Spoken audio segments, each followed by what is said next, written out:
firstly I created body mesh, made for it projection with multires, and after I create inside part. But when I want to connect all these meshes, I have problems in this point of connections. So solution is next. Here I have 4 levels of multires, and it means that here I also should have 4 levels.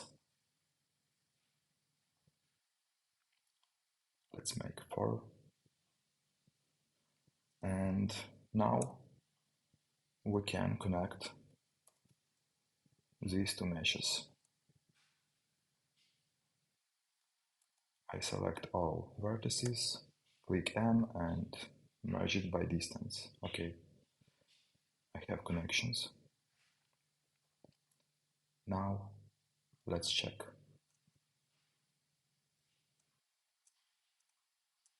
It works, need only to polish a bit.